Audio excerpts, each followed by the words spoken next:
Hello, আসসালামু আলাইকুম। আজকের রেসিপি হলো এই মজাদার এবং খাস্তা একটা সামোসা, সিঙ্গারা ২ টাই আমি এটার স্বাদ পাবো। তো ১ম এ নিয়েছি আটা, লবণ, তারপরে তেল, তারপরে এভাবে মাখিয়ে নিয়েছি শুকনো উপকরণগুলি। তারপর দেখবেন এরকম দলা পেকে গেছে, তারপরে এটা হয়ে গেছে তখন। তারপরে দিয়েছি কালো জিরা দিয়ে আমি আটাটা একদম আটাটা শক্ত করে এইভাবে দেখতে পাচ্ছেন একদম শক্ত করে মেখে নেবেন। আটাটা শক্ত করে মেখে নিয়েছি, তারপরে বেলে নিয়েছি একটা রুটি, বড় একটা রুটি বেলে নিয়েছি। রুটি বেলে নিয়ে তারপরে দেখতে পাচ্ছেন আমি অল্প একটু তেল দিয়ে তারপরে আটা দিয়ে এইভাবে আমরা যেভাবে বেসিক সবসময় পরোটা বানাই এইভাবে ভাঁজ করে নেবেন। দেখেন এটা এভাবে পরোটা বানালে চারকোনা আর এটা গোল করে নেবেন। তারপরে এটা দেখতে পাচ্ছেন আমি এখান থেকে ৫টা লিচি কেটে নেব। তো এখানে দেখতে পাচ্ছেন আমি ৫টা লিচি কেটে নিয়েছি। তারপরে এই যে দেখতে পাচ্ছেন কতটা পরত হয়েছে, দেখতে পাচ্ছেন। তা এটাকে আমি আবার রুটি বেলে নেব একটা বড় বড় সাইজের। এই ৫টা একসাথে করে বেলে নিব। বেলে নিয়ে বড় বড় একটা মাঝারি সাইজের যে রুটিগুলি থাকে ওগুলো নিয়ে নেব।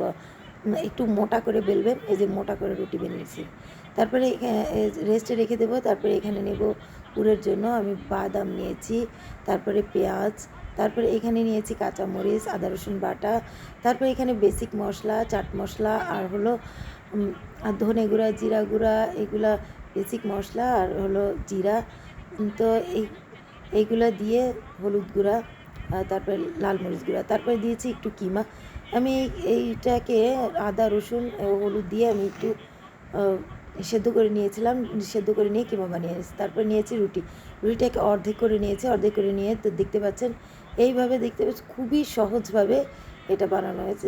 দেখতে পাচ্ছেন এইভাবে দেখছি কত সুন্দর একটা শেপ এসে গেছে। তারপরে এটা তেলে আমি ভেজে নেব। তো এভাবে দেখতে পাচ্ছেন আমি তেলে দিয়ে দিচ্ছি। তেলে আমি এপিঠ ওপিঠ ৩-৪ মিনিট পর্যন্ত ভেজে নেব। ভেজে নেওয়ার পর দেখেন, ভেজে নেওয়ার পর তারপরে এখানে উল্টে পাল্টে আপনি ২-৩ মিনিট মতন আরও ভাজবেন। একটু সময় নিয়ে ভাজলে এটা কিন্তু মজাদার একটা ক্রিস্পি একটা রেসিপি হয়ে যাবে।